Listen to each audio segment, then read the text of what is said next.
नमस्कार, जय हिंद और जय तु भारत। जय आज महावीर, जय भारत। आज फिर हम दो आर्म चेयर जनरल्स मिले और इससे पहले हम लोगों ने काफी आपस में बातचीत की और हमने सोचा कि जब हम इतिहास की बात कर रहे हैं और भारत के सैन्य इतिहास की, तो आज के भारतीय सैन्य का स्वरूप जो है, भारतीय सेना का जो स्वरूप है, उसका क्रेडिट बहुत कुछ ईस्ट इंडिया कंपनी और ब्रिटिश कॉलोनियलिज्म को दिया जा सकता है, दिया जाता है और दिया जाना चाहिए। तो सुमित ने थोड़ी बहुत मेहनत की मुझसे और उन्होंने एक टाइमलाइन प्रिपेयर किया और हम लोग उसी टाइमलाइन पे हमारी डिस्कशन, हमारा विमर्श जो है उसी टाइमलाइन पे आगे बढ़ेगा। तो आज हम भारत की सेना का जो कमांड स्ट्रक्चर है और जो आज का जो स्वरूप, जिस स्वरूप में हम देखते हैं भारतीय सेना को, तो वो कैसे पहुंची, उसका इतिहास जानते हैं। So Sumit, over to you. Thank you. Like it's pleasure like always. और एक्चुअली जैसे हमने बात की थी ना, आपने कहा था कि कमांड स्ट्रक्चर को अगर हम देखें, मैंने ना थोड़ा ऐसे मैं यूट्यूब पे ऐसे देख रहा था, मैं सोचा देखूं जरा लोग कितनी कितनी गहराई तक बात करते हैं। जनरली सारे वीडियोस ऐसे होते हैं कि हमारे पास 7 कमांड्स हैं: eastern, western, northern, southern, south western, central और आर्मी ट्रेनिंग कमांड। दो उनके इंसिग्निया ये हैं, HQ ये हैं, ये सब बातें सबको पता है, राइट? इंसिग्निया और HQ से नोबडी इज बॉदर्ड। इवन जो सर्विसेज में काम करते हैं उनको भी HQ तभी जाना होता है जब उनकी डिप्लॉयमेंट होती है, otherwise they don't bother where command HQ is. जनरली जब करीब 10 से 1 साल पहले, 2010 के बाद नहीं, 15 साल पहले, जब मेरे को प्री इंडिपेंडेंस इंडियन आर्मी में इंटरेस्ट जगा, तो कुछ किताबें थी जिनके कारण मेरा सबसे पहले इंटरेस्ट जगा। तो वो किताबें थी सेरेमोनियल यूनिफॉर्म्स पे। तो कुछ उन 2 किताबों के बाद मैंने काफ़ी सारी किताबें खरीदी, बहुत सारी पढ़ी, और 2 तब मैंने आर्टिकल लिखे थे, एक प्रेसिडेंट बॉडीगार्ड पे और एक स्किनर्स हॉर्स पे। तो from their inception all the way till 1971 or सो। तो तब से मेरे को थोड़ा सा इस बारे में थोड़ी जानकारी है। तो सबसे पहले तो जब हम बच्चे थे ना, तो इतिहास की किताब में पढ़ते थे ईस्ट इंडिया कंपनी। और मेरे को याद है वो मंगल पांडे पिक्चर जब बनी थी, तो उसमें भी मंगल पांडे, आमिर खान ना, वो अपने अंग्रेज अफसर को पूछते हैं, सर ये कंपनी क्या है, हम्म। राइट? तो जब तक मैंने ये किताब ही नहीं पढ़ी थी ना, अनफॉर्चुनेटली, तब तक मैंने भी रियलाइज नहीं किया था कि East India Company was a bloody company trading. जो इंडिया में बिजनेस करने आई थी। हाँ। And they captured whole of India. मतलब सो मच सो कि 1833 के आसपास ब्रिटिश पार्लियामेंट में डिबेट हुई थी, जिसमें उन्होंने बोला कि what a company has, what business a company has to have a bigger military force than most European Yes, countries. yeah, that's what I was coming to. कि during 1830s to 50s, the royal military number was less than the East India Company's. Yes, yes, yes, yes, yes, yes. ये मैंने कहीं article में पढ़ा था। तो आप सोचिए कि एक कंपनी थी जो हाँ। बिजनेस करने आई और उसने पूरे हिंदुस्तान पे ऑलमोस्ट कब्जा कर लिया। अब ये कंपनी शुरू हुई थी 1600 में, जो टाइमलाइन मैंने लिखी हुई है ना, हम्म। 31 दिसंबर 1600 को इनकॉर्पोरेट हुई। हम्म। और उसके बाद वो इंडिया आए थे, तो 300 टन का एक जहाज था, हेक्टर। हेक्टर, या। उस वो जहाज सूरत के पास कहीं लैंड हुआ, और उसके बाद अंग्रेज सबसे पहले गए मुगल दरबार में कि जी जहांगीर से कि हमें यहाँ पे बिजनेस करने का हक मिले, थोड़ा सा राइट दे दिया जाए। तो पहले तो वो ऑब्वियसली जहांगीर और Shahjahan, they were not that brilliant kind administrator, और थोड़ा सा उस टाइम पर चीजें धीरे धीरे ही चलती थी आगे। तो करीब 1612 में, जब एक थॉमस रो नाम का एक बंदा था जो जहांगीर के बेटे का जिसने इलाज इलाज क्या। किया, हम्म। जिसके खुश होके थॉमस रो ने, जब जहांगीर खुश हुआ तो थॉमस रो ने उससे मांगा कि मेरी कंपनी को, मेरे देश को आपके यहाँ देश में ट्रेड करने की इजाजत दी जाए। तो जहांगीर कहा ओके फाइन, टेक इट। उसके बाद से कंपनी का यहाँ पर धीरे धीरे धीरे धीरे धीरे करके उनका फुटप्रिंट बढ़ने लगा। सबसे पहले उन्होंने सूरत में एक फैक्ट्री लगाई थी। तो 1612 के आसपास सबसे पहले थोड़े से ट्रेडिंग पोर्ट्स उन्होंने बंगाल में एस्टेब्लिश किए, जिसके कारण बंगाल प्रेसिडेंसी बनी। Now it is important to remember that when company came here in India, then they were trading first, and then they were conquering the land. Hmm. At that time, they established 3 presidencies, so 3 centers of government. एक Bengal presidency, एक Madras presidency और एक Bombay. Bombay presidency. हम्म। तो इन तीनों की पहले अलग अलग अपनी अपनी आर्मीज होती थी, तो ओके। इसीलिए यूनिट्स के नाम भी वैसे होते थे। खैर उस पर हम बाद में आते हैं। तो 1612 में बॉम्बे प्रेसिडेंसी की शुरुआत हो गई। 1615 में सूरत में इन्होंने एक फैक्ट्री लगाई। अब वो जो 1615 में सूरत में फैक्ट्री लगाई थी ना, उस फैक्ट्री की प्रोटेक्शन के लिए इन्होंने 50 लोकल, जनरली कहते हैं उनमें से ज्यादा पठान लोग थे, जो इन्होंने हायर किए। वो जो 50 लोग हायर हुए थे, those can be considered as forefathers of present day Indian army. Okay. जी हाँ, सबसे पहले वो 50 लोग हायर हुए थे फैक्ट्री की सुरक्षा के लिए। फिर धीरे धीरे कहीं किसी गांव में किसी ने कुछ कहा सुनी हुई, कोई हमला हुआ, गांव पे कब्जा हुआ, छोटे से पास वाले किसी शहर पे किसी राजा को, लोकल नवाब को हरा दिया, किसी राजा को हरा दिया, तो उस इलाके पे कब्जा हो गया। फिर खतरा कहीं और से आया तो किसी दूसरे इलाके पे कब्जा किया, किसी और से लड़ाई की। तो धीरे धीरे धीरे धीरे धीरे उनका जो स्फीयर ऑफ इन्फ्लुएंस था कंपनी का, वो बढ़ता चला गया। और तो नंबर थे ऑब्वियसली नंबर, और अकॉर्डिंगली बिजनेस, अकॉर्डिंगली उनकी जो वैल्यू थी ब्रिटिश पार्लियामेंट में, ब्रिटिश कोर्ट में, वो बढ़ती चली गई। राइट। और फिर क्या, 1612 में बंगाल प्रेसिडेंसी बनी। 1639 में मद्रास प्रेसिडेंसी बनी। एक गांव इन्होंने खरीदा था मद्रास पट्टनम, जिसके बाद इन्होंने 1639 में खरीदा था, 1652 में मद्रास प्रेसिडेंसी स्टेब्लिश कर दी। जो बॉम्बे प्रेसिडेंसी बनी थी वो बड़ी अजीब तरीके से बनी थी। मतलब कितना दहेज प्रथा को कितना बुरा कहा जाता ना। हाँ, हिंदू कितने, पुर्तगाल ने दिया था। एग्जैक्टली बॉम्बे दहेज में मिला था। पुर्तगाल के राजा की बेटी के साथ ब्रिटेन के राजा की जो शादी हुई, क्या नाम, किंग चार्ल्स टू, उनकी शादी हुई थी। तो 27 मार्च 1668, 27 मार्च 1668 को बॉम्बे को उसके पहले कहीं मैंने पढ़ा था, उसके पहले ब्रिटिशर्स को पता भी नहीं था कि बॉम्बे कहाँ है हाँ, क्योंकि उनको शायद 7 मिले थे। ये जो पोर्ट सिटीज हैं 7 थी जो ये इंग्लैंड के राजा को मिली थी, उनमें से एक बॉम्बे थी। दे वर लीस्ट बॉदर्ड। बाद में कंपनी ने कहा हमें चाहिए, ले लो भाई, तुम ले लो, कोई बात नहीं। तो उन्होंने कंपनी को दे दी, और कंपनी ने यहाँ पर फिर 1668 में प्रेसिडेंसी बना दी। तो ये 3 प्रेसिडेंसी बनी, मद्रास, बॉम्बे और बंगाल। अब इनके अलग अलग धीरे धीरे आर्मी बनने लग गई। तो जब पहले इनिशियली तो एक यूनिट आई थी, आई थिंक 39 फुट, जो कि ब्रिटेन में कंपनी के साथ आई थी। उसके अलावा जितने भी थे लोकल नेटिव हायर कर रहे थे। पहले इन्होंने 50 बंदे, मतलब जो सूरत में फैक्ट्री के लिए जो हायर किए, उसके अलावा फिर थोड़ा सा कहीं और हायर किए, कहीं और थोड़ा हायर किए। तो वो इरेगुलर लोग होते थे, लड़ने के लिए हायर किए, फिर छोड़ दिए। बाद में 1776 में आके इन्होंने मिलिट्री डिपार्टमेंट बना लिया अपनी supreme government of east India company में, कोलकाता में। वहां पर इन्होंने एक मिलिट्री डिपार्टमेंट बना लिया। अब इससे पहले 17, हाँ जी, that raises a question in my mind, दिमाग में प्रश्न आया कि इट मींस कि भारत में जो है आर्म्स फॉर हायर और arms for sale was predominantly prevalent at that time. It cannot be seen in that light. Okay. मैं ये कहना चाहता हूँ कि जैसे आज हम कहते हैं कि मर्सनरीज जो है, सो कि you know they are available. जब कंपनी आई और उसने हायर करना शुरू किया, was it seen just as a means of gainfully employed, or it was like they were taking people who are like mercenaries, arms for sale? I believe it was initially, it was only people who wanted some employment. Okay. So yeah, they found some people who could, able-bodied people who could fight. Okay, do you want to come and fight for us? या जरूर। अब किसी को जो नवाब से भी तंग है या लोकल राजा से भी तंग है, ऊपर से कंपनी भी है, तो उसका खून तो दोनों तरह से चुसता जा रहा है ना।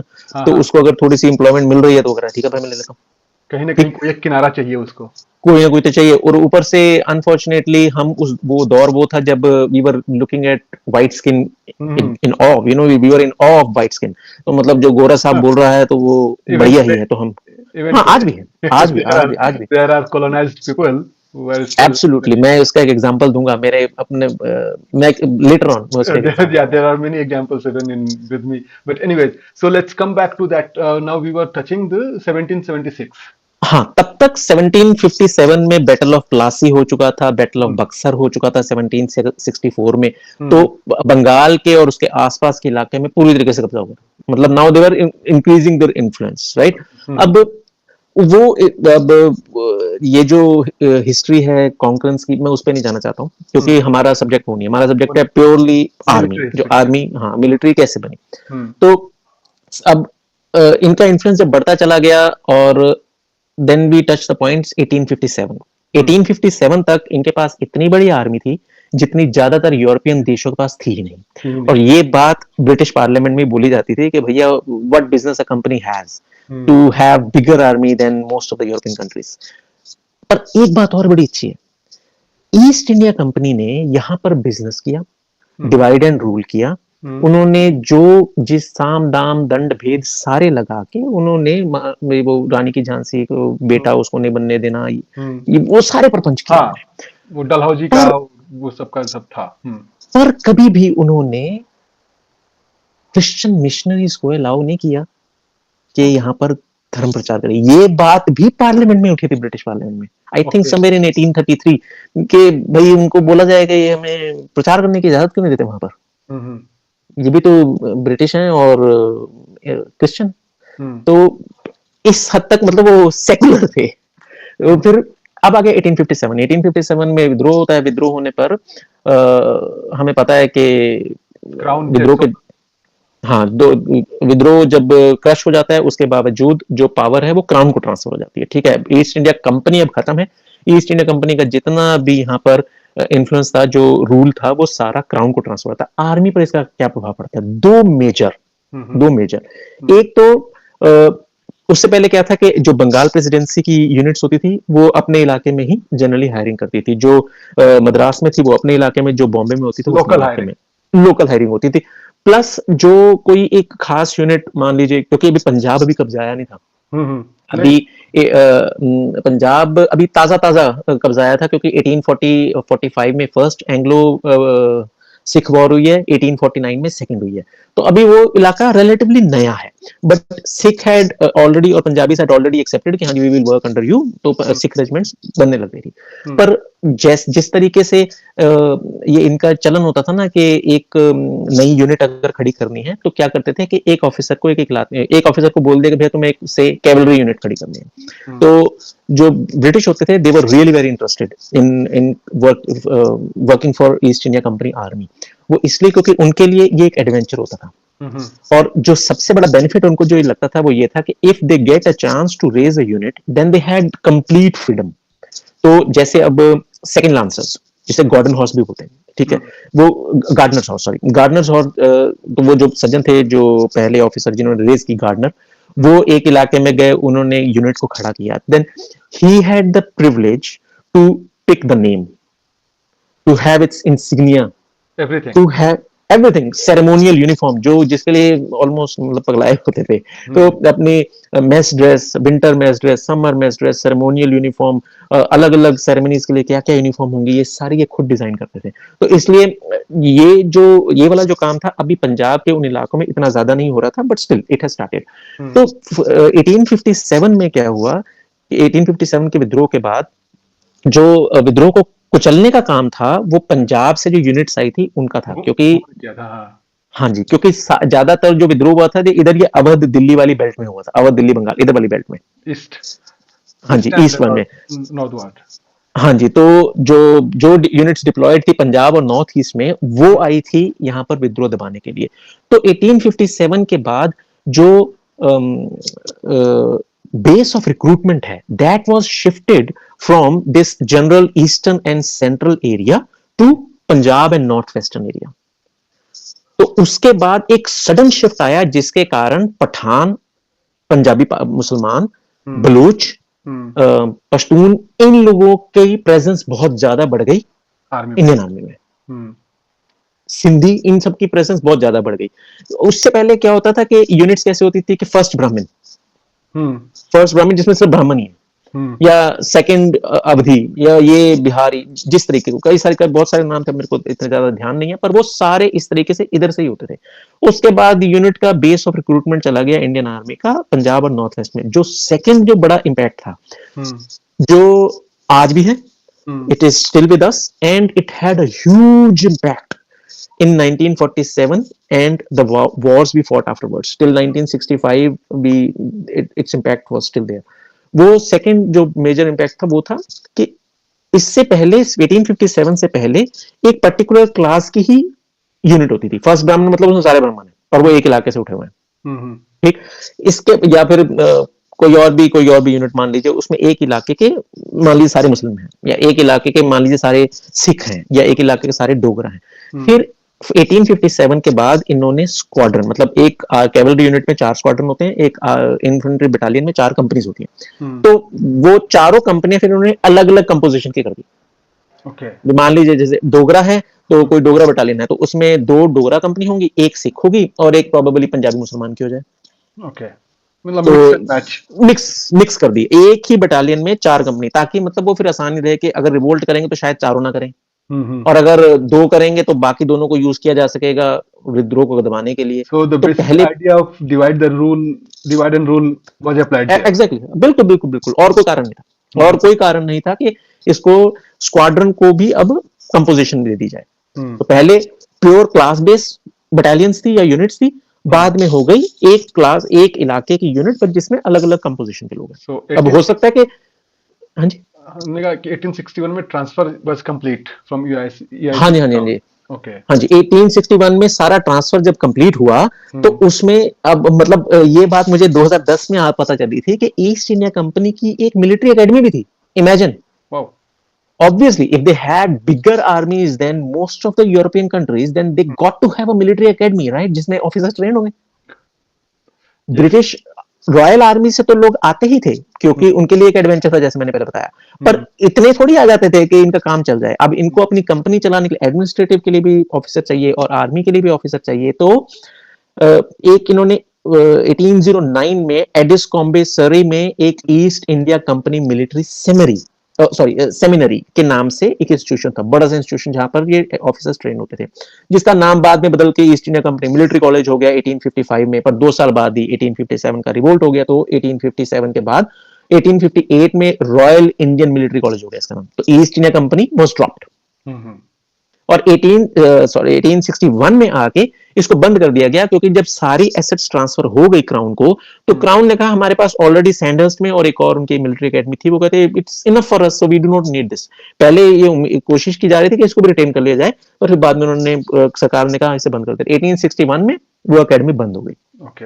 अब फिर उसके बाद जो मेजर रिफॉर्म आई ना, अब 1895 में, तब तक तीनों प्रेसिडेंसीज थी। अब तीनों प्रेसिडेंसीज को मिला के उन्होंने एक आर्मी कर दी, जिसमें 4 कमांड कर दिए, Bombay command, Bengal command, Madras command और पंजाब कमांड। क्योंकि तब तक ऑब्वियसली जो क्राउन का राज था, it was touching Afghanistan, right. Afghanistan के साथ फर्स्ट अफगान वॉर 1838 टू 42 हुई है, फिर second Afghan war I think 1878 to 80 हुई है। तो मतलब अफगानिस्तान तक हम राज कर रहे थे, अफगानिस्तान को बफर स्टेट हम बना चुके थे। I तो don't 80 remember those years Afghan wars. There were 3 Afghan wars, but I don't. three. The third one was in 1918. That is precisely why the operations for Durand line was formed at that time probably. नहीं, मेरे ख्याल से वो second मुझे Afghan war पे थे। हाँ, मुझे ध्यान मुझे नहीं। ध्यान नहीं, हाँ मुझे ध्यान नहीं, तो let's not get into it. पर जो थर्ड अफगान वॉर थी, वो इतनी स्पेशल थी कि उसको एज अ, जब फर्स्ट वर्ल्ड वॉर का इतिहास लिखा गया है तो उसमें वो भी ऐड किया गया। हालांकि उसका फर्स्ट वर्ल्ड वॉर से कोई लेना देना नहीं, वहां पे कोई टर्किश या जर्मन नहीं आ रहे थे, वहां तो पर स्टिल हाँ। अफगानिस्तान राज कंपनी के, सॉरी क्राउन के साथ लड़ रहे, पर फिर भी खैर। तो 4 कमांड बन गई 1895 में, पंजाब, बंगाल, मद्रास और बॉम्बे। और फिर उसके बाद मेजर रिफॉर्म आता है 1903 में, जब ये प्रेसिडेंसी की जो आर्मी थी, first Bengal native infantry, second Bengal native infantry, या फर्स्ट मद्रास नेटिव कैवलरी, ऐसे ही बॉम्बे की भी थी। तो इन सब में जो नाम थे ये हटा दिए गए, ओके। और एक सीक्वेंस दे दी गई, सिर्फ first infantry, second infantry, third infantry, या first Punjab, second Punjab, third Bengal, sorry third Rajput irregular, blah blah blah. तो मतलब जो प्रेसिडेंसीज के नाम थे वो ड्रॉप कर दिए गए, एक सीक्वेंस दे दी गई सारी यूनिट को। फिर उसके बाद तीनों सेपरेटली जो नंबर थे वो सॉरी 1922 में आके एक और ये रिफॉर्म वैसे अलग से डिस्कस करने वाला है कि 1903 में पहले ये हुआ कि प्रेसिडेंसीज का नाम हट गया, 1922 में आके क्या हुआ कि एक ही जो क्या बोले सिंगल क्लास जो बटालियंस थी उनको एक रेजिमेंट बना दिया। रेजिमेंटेशन हो गया मतलब। हाँ जी, पहले क्या था कि सिंगल बटालियन है वो अपने आप में रेजिमेंट थी।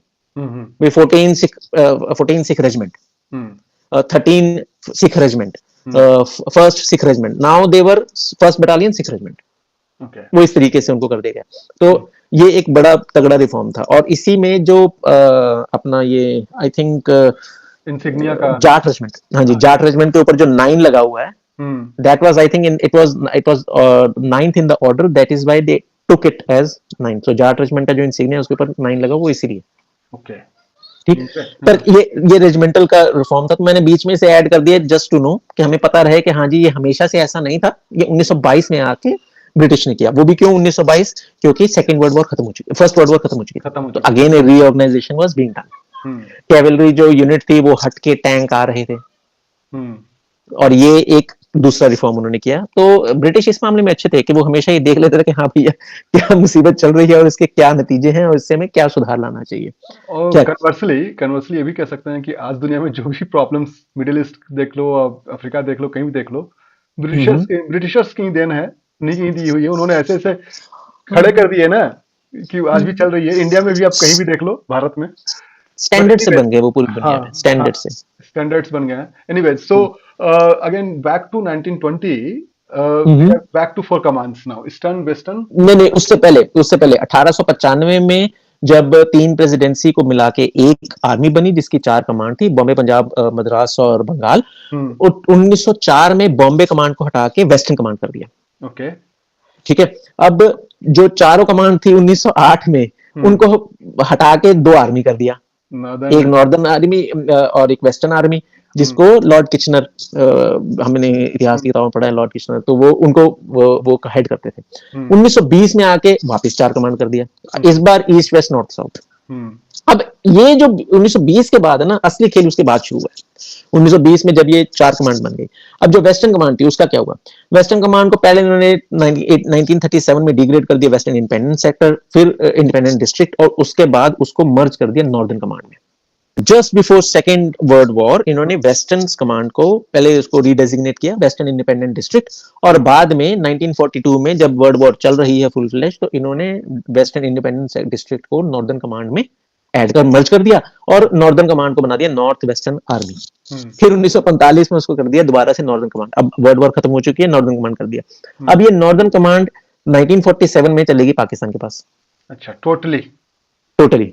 अब हमारे पास नॉर्दर्न कमांड नहीं है। हमारे इंडियन आर्मी की पोस्ट इंडिपेंडेंस इंडियन आर्मी में नॉर्दर्न कमांड थी नहीं।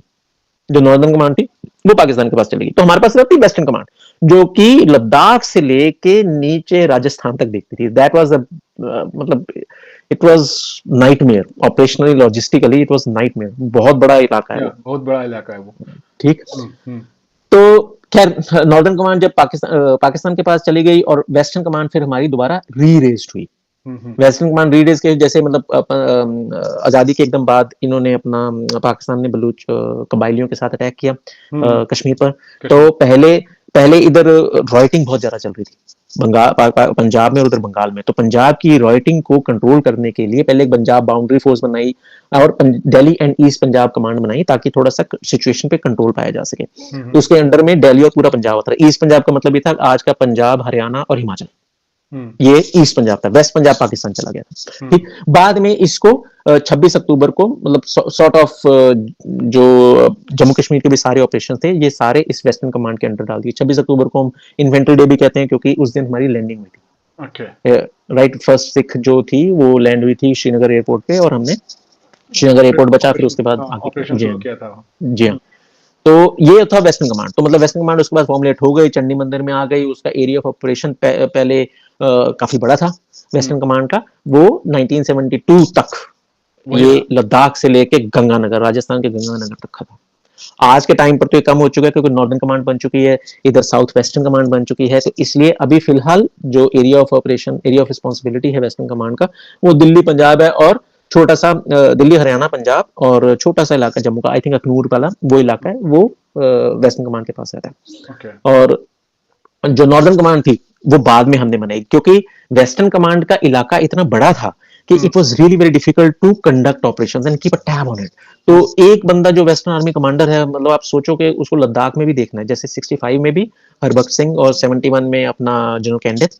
तो ये सब इन दोनों को लद्दाख में ये भी देखना है कि चाइना कुछ हरकत ना गड़बड़ ना करे, करे। हाँ। ठीक।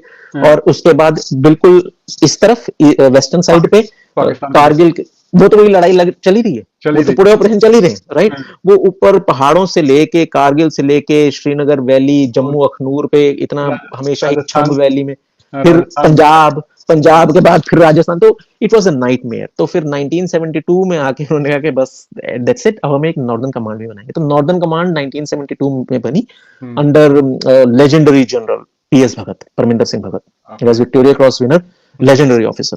तो वो he was the first commander in chief of northern command. तो नॉर्दर्न। उनका जो पूरा ऑपरेशन था जेएनके, कॉइन ऑपरेशन भी बाद में आ गए, तब तो थे नहीं ऑब्वियसली 1972 में।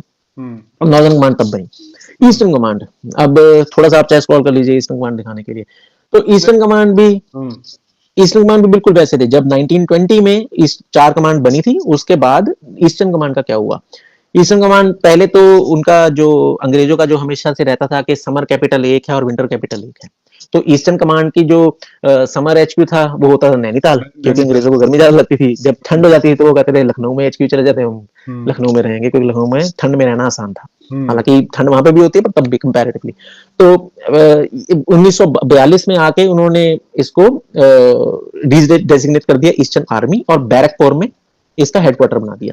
बैरकपुर। फिर 1942 में क्योंकि जापानीज अराकान की तरफ से, ये क्या है, ये बर्मा। म्यांमार की तरफ से, बर्मा म्यांमार। की तरफ से, हाँ हम्म। जी, बहुत आ रहे थे। तो हम्म। इन्होंने फिर एक 14th आर्मी बनाई हम्म। 1943 में कि भैया ये it would be way too bigger AOR, area of responsibility, तो इसको बाइफरकेट कर देते हैं।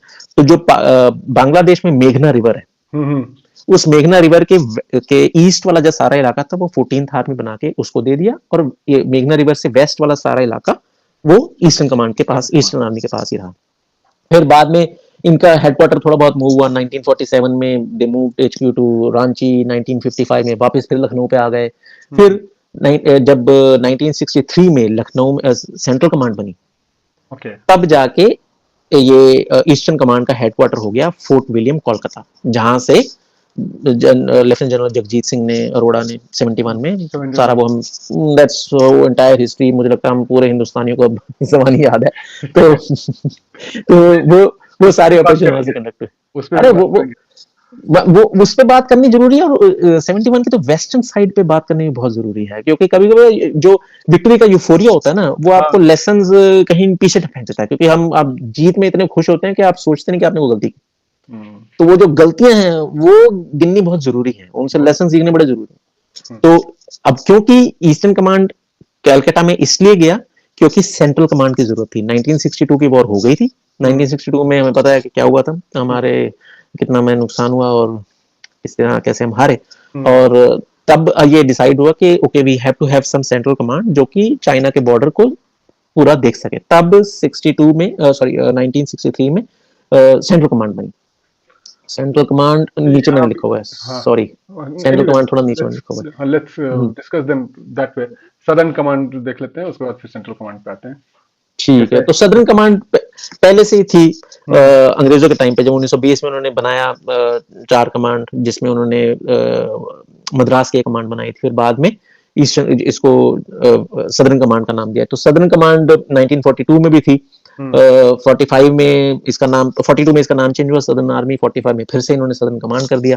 तो वो मोरलेस वही रही, और उन्होंने बहुत ज्यादा एक्शन नहीं देखा, क्योंकि उस तरफ से हमारे को भी थ्रेट नहीं हुआ। जो नोटेबल एक्शन सदर्न कमांड में देखे वो हैं, एक 1947 48 में जो ऑपरेशन पोलो, हम्म। ऑपरेशन पोलो जो हैदराबाद का हमने एक सेशन किया। जूनागढ़ के एक सेशन में तो कुछ खास नहीं, हमने सिर्फ जूनागढ़ को पे सीज लगाया था। बस घेरा घेरा था तो और हाँ, घेरा, भाग। और वो चला गया था जो नवाब था। हम्म। पर ऑपरेशन पोलो में हमने वी फॉट। हम्म। तो सेवंथ कैवलरी जिसके कमांडिंग ऑफिसर थे तब जयंत चौधरी। हम्म। So he was the guy who was part of Operation Polo to annex Hyderabad, and the same guy was Southern Army commander when we conducted Operation Vijay to annex Goa. Hmm. So he was a colorful character. Sometimes we should talk when we talk about 1962 and 65. We will talk about him. Hmm. So अब जो मैंने लिखा ना कि 61 में operation विजय हुआ, तो उसमें 17 इन्फेंट्री डिवीजन और 50 para brigade, so 50 para brigade was being commanded by Sagat Singh, legendary officer, मतलब Singh. The only maverick, the only Guderian, only Rommel of Indian Army till date is Sagat Singh. Agree. He was the only one, because of him we could conclude 71 war in just 12-13 days. He was great.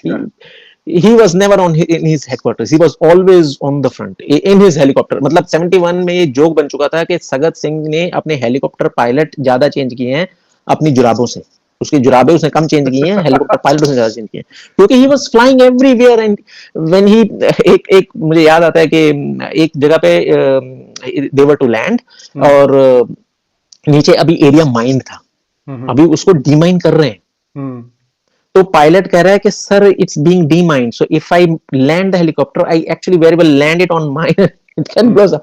He was unmoved, he was unmoved. He patted on the back of that pilot and said, I'm sure you will find place to land 4 small tires. Let's go. And pilot had no choice. He landed. Thankfully, he landed on a place where everything. Now what happened? Bengali public was so enthusiastic at that time, so they started running towards the helicopter, and couple of mines blew up. So people, तो आदमी वालों ने रोकना पड़ा, भैया जो जहां पर है रुक जाओ, और सगत सिंह को भी कहा कि सर आपने जो करने आए करें और निकले यहाँ से, ताकि हम डिमाइनिंग कर सके। तो दैट वाज सगत सिंह। उस पर कोई बात करेंगे, just in case if you are interested, his biography, there are 2 biographies of Sagat Singh. One is Talent for War, written by his ADC Ranbir Singh. Excellent book. Excellent book. The Burning Shafi also is on him. No, Burning Shafi is not. The Burning Shafi is not his biography, not at all. But that is biography of not exactly biography. That is book by Balram Mehta, who was 5th Independent Squadron Commander, who took part in Bangladesh. So biography is Talent for War. The other biography written by Major Chandrakant, who was company commander of Guards Battalion, excellent unit. So he was in the vanguard he was in the vanguard in the race to Dhaka. और वो major Chandrakant ने अपनी सगत सिंह की biography लिखी थी, वो out of print थी, अभी कल ही मैंने देखा है कि Amazon पे it is available, please buy it. तो ओके, हम भटक गए थे, sorry. No, we are still on track and we are on Southern Command. Southern Command. So Southern Command का HQ पुणे में है, उनका एरिया ऑफ ऑपरेशन जो है वो महाराष्ट्र, गोवा, गुजरात, महाराष्ट्र, गोवा और दक्षिण भारत एरिया, गुजरात और दक्षिण भारत एरिया है, वो सारा दक्षिण भारत एरिया आप बोलने लगे हैं, वो आंध्रा, तमिलनाडु, तेलंगाना, वो सारे इलाके को। यार जनरली यहाँ पर बहुत ज्यादा एक्शन नहीं होता है। तो फिर साउथ वेस्टर्न कमांड एक्चुअली 2005 में बनी है, ठीक है, 2005 में पहले एस्टेब्लिश हुई, अप्रैल 2005 में, 15 अगस्त 2005 को ये फुली ऑपरेशनल हुई। इनका जो HQ है राजस्थान, जयपुर राजस्थान में है, और AOR राजस्थान गुजरात है। मुझे ऐसा लगता है साउथ वेस्टर्न और north western, because south western, हाँ, क्योंकि ऊपर नॉर्दर्न है, देन वेस्टर्न है, नीचे इधर साउथर्न कमांड है, तो ये साउथ वेस्टर्न कमांड जो मुझे यहाँ तक लगता है, इट वाज, अब मेरी सिर्फ ऑब्जर्वेशन है, ये मैंने कहीं पढ़ा नहीं है, तो ऑब्जर्व ये जब पराक्रम हुआ, और पराक्रम के बाद हमने प्रोबेबली, और पराक्रम में जो मेजर जो फाइंडिंग थी वो यही थी कि we took lot of time to mobilise, we were not that quick. अब जब general Sundar ji, then the cold start doctrine came after that only, no? नहीं, कोल्ड स्टार्ट एक्चुअली पहले आ रखा था, पर हम, मेरे एक जनरल हरवंत सिंह ने एक बार मुझसे बात करते हुए बोला कि we never adopted cold start doctrine because it was not viable, it was not feasible. अब ऑफिशियल इस पे कोई स्टेटमेंट नहीं है हमारी, ऑफिशियल इंडियन आर्मी का कोई वो नहीं है कि हम, हाँ, कभी भी नहीं है वो शायद इसलिए नहीं है क्योंकि cold start doctrine actually it visualise independent battle group जो कि पाकिस्तान में अंदर जाएं और डीप तक जाएं, ठीक है, ताकि, हाँ, क्योंकि पाकिस्तान की मुसीबत ये है कि it doesn't have depth at the maximum, it has, yeah, it at the maximum it has width of about 300 kilometers or so, 395 तो, max 395, चलिए 400 किलोमीटर तक, तो मैक्सिमम इतनी उनकी डेप्थ है, तो इसलिए उनको हमेशा डर ये लगा रहता है कि अगर हम इधर इस इलाके से, राजस्थान वाले इलाके से, अगर if we try to invade and cut Pakistan into two, it's almost 220 to 240 kilometers from Rajasthan that side, बस हाँ, तो इसलिए मुझे लगता है साउथ वेस्टर्न कमांड बनाई गई, क्योंकि 2005 में हमने रियलाइज किया होगा, 2001 में जब पराक्रम हुआ उसके बाद, पार्लियामेंट अटैक के बाद, हम्म। तो उसमें हमने ये रियलाइज किया होगा, तो probably this is the area where you know the core the main objective of southwestern command is to exploit opportunity. So the only opportunity it gives you is to deploy armor, hmm. to make deep inroads into Pakistan and try to cut it into two so that you can exploit the situation even further. North south. तो जी हाँ, तो इसलिए ये इसकी जो आप जो resource allocation है वो भी आप देखेंगे, एक आर्मर डिवीजन, हम्म। दो independent armour brigade, armour heavy, hmm. Armour heavy. तो इसलिए मैं ये सोच रहा हूँ, ये मेरी ऑब्जर्वेशन। हम्म। फिर खैर सेंट्रल कमांड आ जाता है। सेंट्रल कमांड में तो जैसे मैंने पहले बताया था कि 62 की वॉर के बाद हमने सोचा कि हमें we need some dedicated command to look after entire area, entire border with China. So that is why we came up with this central command in 1963 and in headquarter in Lucknow. एक और तब तक eastern command थी लखनऊ में, eastern command चली गई कैलकाटा, और central command Lucknow में तब से है। और सेंट्रल कमांड पहले एक्चुअली थी 1942 तक, ब्रिटिश थे वो यहाँ पर सिर्फ ट्रेनिंग एक्टिविटीज करते थे। हम्म। तो उसके बाद इन्होंने जब वॉर खत्म हो गई, सेकेंड वर्ल्ड वॉर, तो उन्होंने सेंट्रल कमांड को डिस्बैंड कर दिया क्योंकि जरूरत नहीं रही थी। और ऊपर से जो हमारी आर्मी 25 लाख हो चुकी थी during second world war, it was being reduced, right, reduce. Expenses भी तो थे। हम्म। तो इसलिए सेंट्रल कमांड को अबॉलिश कर दिया, उसकी कोई जरूरत नहीं थी, इतनी आर्मी का नंबर ही कम हो गया तो ट्रेनिंग भी नहीं चाहिए, तो अबॉलिश हो गई। पर एक हमने फिर 1963 में इसको रीरेस किया। एक तो तब से लेके लखनऊ तक ही है वो, जिसमें वो उत्तर प्रदेश, उत्तराखंड, हिमाचल, मध्य प्रदेश, छत्तीसगढ़, बिहार, झारखंड, ये सब बड़े इलाके देखते हैं। पर प्राइमरी फोकस उनका जो बॉर्डर वाला चाइना, एरिया है उसका। चाइना जी बॉर्डर। हाँ, चाइना बॉर्डर। हमने सितंबर 2001 में इसको एस्टेब्लिश किया, और इसको अंडमान निकोबार आइलैंड, ये पहली ट्राई सर्विसेज, मतलब जो अब हम कर रहे हैं ना theatrisation, hmm. so it was kind of theaterization on a smaller scale. हमने अंडमान निकोबार पे एक कमांड बनाई जिसको ट्राई सर्विसेज कमांड हमने बोला, हम्म। जिसमें आर्मी, एयरफोर्स, नेवी तीनों के एसेट्स है, जिसको कभी कोई लेफ्टिनेंट जनरल हेड करते हैं, कभी कोई एयरफोर्स के ऑफिसर, कभी नेवी के ऑफिसर। तो वो हेड कौन कर रहा है इररिस्पेक्टिव, पर एसेट्स तीनों फोर्सेस के वहां पर हैं। अब अगर आप मैं नहीं जानता कितने लोग जानते हैं, पर 1967 में हमने, हमारी नेवी ने जो कराची को तबाह किया, और पूरा it was in full force, right, hmm. they unleashed its fury, with great outcome. अब 65 में नेवी ने इतना पार्टिसिपेशन नहीं किया। द्वारका सिटी पे Pakistan, you know, they boasted कि हाँ जी हमने द्वारका में इतनी बम्बार्टमेंट की, हमने इस शहर में इतनी बम्बार्टमेंट की। तो वो इंडियन नेवी ने कोई चैलेंज ही नहीं किया eight that time. Why Indian navy was not challenging, because in 1965 Indonesia was thinking that what business India has in capturing these Andaman Nicobar Island, hmm. which are almost 2,000 kilometers away from India, and they are, you know, a handful of distance from. from Indonesia. हम्म। तो मेरे पास क्यों ना हो, ये हमारे पास क्यों ना हो? तो there was kind of threat. Hmm. तो 65 में उन्होंने कहा कि नहीं भाई, तुम उधर फोकस रखो, नेवी को बोला हम्म। कि अंडमान निकोबार की तरफ तुम फोकस रखो, ट्राई टू सी कि हाँ जी इंडोनेशियन नेवी को ज्यादा एडवेंचर ना करे। तो despite protest from Indian Navy that you are keeping us out of the bar. war, so hmm. what people would talk about us, but still government अब का बात तो माननी थी, तो इसलिए हम्म। इंडियन नेवी की कोई ज्यादा प्रेजेंस वहां पर 65 में हमको दिखती नहीं हम्म। है। और अंडमान निकोबार को तब जो वल्नरेबिलिटी थी, क्योंकि अंडमान निकोबार वाज काइंड, लक्षद्वीप और Andaman Nicobar like hanging on their own, hmm. वो खास प्रेजेंस नहीं थी। अब अंडमान निकोबार इसलिए बहुत जरूरी है क्योंकि मलक्का स्टेट एकदम पास में वहां से, बहुत पास में। आप वहां, दैट इज वन एरिया जो हमें बिल्कुल चाइना को कंट्रोल करने के लिए रखा हुआ है। बिल्कुल, मतलब हम कभी भी उनकी जगलर वेन को हम पकड़ सकते हैं, राइट। सीपीईसी बना ही इसीलिए था ना, हम्म। चाइना पाकिस्तान इकोनॉमिक कॉरिडोर वो इसलिए बना है कि अगर मान लो कल मलक्का स्ट्रेट हम चोक कर दें, और पाकिस्तान, चाइना को अगर ऑयल चाहिए या कुछ और चाहिए, तो वो ग्वादर के थ्रू बाय रोड पहुंचा सके। हालांकि वो इकोनॉमिकली वायबल राउट नहीं है, इसलिए वहां पर कोई नॉट इकोनॉमिक ओनली एक्टिविटी नहीं दैट, है। Not only that, CPAC, CMEC, China Myanmar economic corridor they started building. वहाँ पे इतने छोटे छोटे रिबेल ग्रुप्स हैं, अराकान आर्मी और ये और वो, जो लड़ते रहते हैं, तो वो वायबल नहीं हो पाता उनके लिए, but they are trying to bypass Malacca strait. It's long. इस पे एक सेकंड में आते हैं, क्योंकि मैं I just want to finish that army training command. So army Please. Training command was established in 1991 in Mhow, which is in Madhya Pradesh. इसको Indore, कहा near ये भी Indore. जाता है, हाँ जी, इसको ये भी कहा जाता है कि it was called military headquarters of war by Yeah, Britain. yeah, that is British. Right. पर शायद कुछ ऑफिशियल ऐसा कुछ डॉक्यूमेंट्स नहीं है जो ये बताते हो, जो मेरी नॉलेज है. अब हो सकता है मैं गलत हूँ. पर Hmm. खैर, 1993 में ये आर ट्रैक मूव हो गया शिमला में, और जो DG military training, director general military training जो था आर्मी का एक सेक्शन है, वो इसके साथ मर्ज हो गया 2020 में. खैर, आर ट्रैक की एक अच्छी बात यह है कि जो भी मिलिट्री ऑपरेशन होता है, बी इट ए स्मॉल क्वाइन operation, counter insurgency operation in Jammu Kashmir, Nagaland, where, Hmm. the after action report is Documentation. sent. Yes, that documentation after action report is sent to our track. Hmm. And if they find even the smallest of lesson, बी के जी जाने से पहले अपना laces देख लो अच्छे से बने. मैं एकदम हाँ, बिल्कुल वाहियात कुछ सा भी एग्जांपल सुन ट्रेनिंग रहा हूँ. Training worthy aspect of that operation they take it.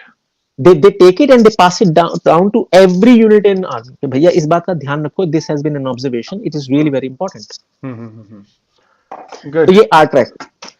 अच्छा, मैंने सॉरी, मैं अभी मेरे को ध्यान आया, मैंने आपसे पहले बोला था ना कि 1857 के जो एक एस्पेक्ट वो था कि within a unit there were 4 squadron. So cavalry में क्या होता था कि 4 स्क्वाड्रन होते थे, और एक इन्फेंट्री बटालियन में 4 कंपनीज होती थी. तो पहले 1857 से पहले वो एक क्लास बेस होती थी कि अगर ब्राह्मण है तो सारे ब्राह्मण, और अगर कोई जाट है तो सारे जाट. तो 1857 के बाद उन्होंने उसमें डिवीजन कर दी कि 4 कंपनीज में से 2 कंपनीज से डोगरास की, और एक कंपनी सिखों की, और एक कंपनी पंजाबी मुसलमान की. इस तरीके से कर दिया वो डिवाइड एंड रूल के लिए. मैंने कहा था कि इसका इम्पैक्ट हमने 65 तक भोगा है. क्यों? क्योंकि 1947 में जब डिवीजन हो गया, इंडिया पाकिस्तान बन गया, तब डिसाइड ये हुआ कि 2/3 आर्मी एसेट्स हैं, they belong to us, 1/3 army asset they would go to Pakistan. तो the division was done to the extent, to the level of tables and chairs Tables also. and chairs also, yes, that I have ठीक. read. तो और books, अगर Books, books थी तो files. 1/3 हाँ, books उधर हाँ, गई, राइट. हाँ, हाँ. अब जो मुस्लिम स्क्वाड्रन थे हमारे रेजिमेंट्स के, वो भी एक्सचेंज हुए. किसी एक रेजिमेंट में मुस्लिम स्क्वाड्रन था, वो गया पाकिस्तान, और पाकिस्तान किसी की के हिस्से में जो यूनिट्स आई थी, जो मान लीजिए जो मुस्लिम डोमिनेटेड यूनिट्स थी, जो पाकिस्तान के हिस्से में, गाइड्स कैवलरी पूरी की पूरी, जो नॉर्थ वेस्ट फ्रंट में सिंध रेजिमेंट उनके पास चली गई, पठान रेजिमेंट, ब्ला ब्ला. तो उनके पास जो रेजिमेंट्स गई थी, उसमें अगर कोई सिख या हिंदू स्क्वाड्रन था या कंपनी थी, वो इधर आ गई, तो वो एक्सचेंज हुआ. ठीक. अब स्किनर्स हॉर्स रेजिमेंट जो है, स्किनर्स हॉर्स रेजिमेंट का एक स्क्वाड्रन था हमारे पास, जो कि मुस्लिम्स का था, जो कि वो जो हमने पाकिस्तान के साथ एक्सचेंज किया. तो 6 squadron 19th king George 5 own lancers, ये पाकिस्तान के पास थी unit, cavalry unit, tank regiment. उनका जो 6 स्क्वाड्रन था वो हमारे पास आया. जो हमारे स्किनर्स हॉर्स का मुस्लिम स्क्वाड्रन था वो उनके पास चला गया. और इवेंचुअली दे समहाउ, जो स्किनर्स हॉर्स में जो हमारे मुस्लिम स्क्वाड्रन था, they did not want to go. Muslim और रंगर स्क्वाड्रन था, वो जाना नहीं चाहते थे. एक तो उनकी जो रेजिमेंट के साथ एसोसिएशन थी वो बहुत पुरानी थी. पहले जैसे मैंने बताया था कि एक ऑफिसर एक इलाके में जाके एक यूनिट खड़ी करता था. तो अगर मान लीजिए एक गांव से कुछ लोग एक रेजिमेंट में चले गए, से फॉर एग्जांपल स्किनर्स हॉर्स या गार्डनर हॉर्स, सेकंड लांसर जिसको हम बोलते हैं, सेकंड लांसर में अगर मान लीजिए एक गांव के कुछ लोग गए, तो अब वो चलते रहेंगे पीढ़ी दर पीढ़ी. इसीलिए ये जो ब्रदरहुड था वो इतना स्ट्रांग होता था, क्योंकि पता था कि एक अगर तुम एक्शन में गए हो और तुमने पीठ दिखा दी, तो घर जाएंगे तो गांव में सारे वो बैठे हुए हैं जो यूनिट में रहे हैं, वो इतनी बेइज्जती करेंगे, इतने ताने मारेंगे कि कहीं मुंह दिखाने के लायक नहीं रहे, मुंह दिखाने के लायक नहीं होंगे. तो इसलिए ब्रदरहुड बड़ा स्ट्रांग होता था. तो अब जो रंगर या मुस्लिम स्क्वाड्रन था स्किनर्स हॉर्स का, वो पीढ़ी दर पीढ़ी इस रेजिमेंट में उन्होंने सर्व किया, और ऊपर से अपना गांव घर छोड़ के जाने का किसका मन करता है. तो वो जाना नहीं चाहते थे, but they were forced because there was no other choice. और वो स्क्वाड्रन जो उधर गया, उसको उन्होंने ट्रस्ट नहीं किया, इसी वजह से कि भैया ये इंडिया से आए हुए हैं, हाँ, और ये आना नहीं चाह रहे थे. तो दे डिड नॉट ट्रस्ट देम, और उन्होंने उस पूरे स्क्वाड्रन को छोटे छोटे हिस्सों में बांट के अलग अलग यूनिट्स में मतलब वेस्टेड देम. और जहां तक मुझे याद है, पूना हॉर्स का भी एक स्क्वाड्रन था जो पाकिस्तान गया, and in 65 they were fighting each other. Poona horses both. हाँ, तो ये जो स्क्वाड्रन लेवल वाला जो 1857 में इन्होंने रिफॉर्म किया था, इट हिट अस टिल, और इट इम्पैक्टेड अस टिल 1965। 71 में भी प्रोबेबली कोई ना कोई यूनिट होगी जिसके कुछ लोग ऐसे होंगे जो 47 में रिक्रूट थे, पर 25 साल बाद 71 में they were still serving in the same unit and they were fighting against the parent unit.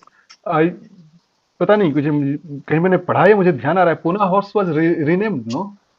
Poona horse 17 horse बहुत बार रीनेम हुई है, मतलब पूना ओके। सारी यूनिट रीनेम बहुत बार हुई। हम्म। तो अगर कोई इंटरेस्टेड हो बंदा तो एक बुक है इज्जत, ओके। मैं उसका फोटो और लिंक आपको भेज दूंगा, आप वो रखिएगा। That book was written by captain Ashok Nath, और उन्होंने 1757 से लेके 2007, 250 साल तक जितनी भी कैवलरी यूनिट्स रेज्ड हुई ब्रिटिश टाइम से लेके, मतलब 1757 से लेके 2007 तक जितनी भी यूनिट्स रेज हुई, उनका क्या क्या डेजिग्नेशन रही, कब कब उनके नाम बदले, कब कब उनकी एथनिक कंपोजिशन बदली। एथनिक कंपोजिशन मतलब जैसे मैंने कहा कि 57 में रिक्रूटमेंट। बंगाल और इस रीजन से रिक्रूटमेंट हो रही थी, बाद में चलेगी पंजाब, रिक्रूटमेंट उधर से होने लग गई। तो वो जो एथनिक कंपोजिशन चेंज हुई, वो कब कब कैसे कैसे हुई, वो उनके जितने भी पाउच बेल्ट, उनके यूनिफॉर्म की डिटेल, उनके आइकॉनोग्राफी बोलते हैं, मतलब कैप बैच जो होता है या शोल्डर पैच जो होता है, और बेल्ट जो होती है, बेल्ट के ऊपर जो बकल होता है वो जो बदलते बकल। रहे बार बार। तो अब मान लीजिए किसी का फ्लैग चेंज हो गया, जैसे 47 में 1947 में सारी जितनी भी इंडियन आर्मी की रेजिमेंट थी, जहां पर भी हमको अशोक दिखता यूनियन है, जैक था वहां पे अशोक। वहां पर वो था मुकुट, अच्छा, जो मुकुट था राजा या का। मुकुट था या नहीं, जनरली यूनियन जैक में तो जनरली मुकुट होता था, अच्छा ओके। तो वो मुकुट को हटा के हमने अशोक। अब जैसे ही तो ये चेंज आ गया, तो सारी यूनिट्स के जो फ्लैग थे वो बदल गए, बदल गया। सारी यूनिट के जो बक्कल थे वो बदल गए, जो यहाँ बटन लगते हैं वो बदल गए, जो कोट के बटन होते हैं वो बदल गए। तो वो सारी आइकॉनोग्राफी इसको बोलते हैं, वो उन्होंने इज्जत बुक में बहुत अच्छे से डॉक्यूमेंट की है। It's this thick book, almost 750 pages, okay. A4 size की बुक है। There are only 500 copies of that book. I guess during our talk you were mentioning this book, एक बार कभी Yeah, आपने yeah, mention किया yeah. है। Yes. I was gifted that book by Captain Bharat Verma, hmm who was founder of Strategic Thinking Culture in India, hmm. founder of Indian Defense Review magazine. I used to defence, work with him. या Indian Okay. Defence review के। Indian defence review. तो I was doing couple of books, मैं पुरानी कुछ किताबें थी जो मैं उनके साथ मैं डाउनलोड करके pushed him, and he was very happy, so he republish all those books, first Afghan war, second Afghan war, etcetera etcetera.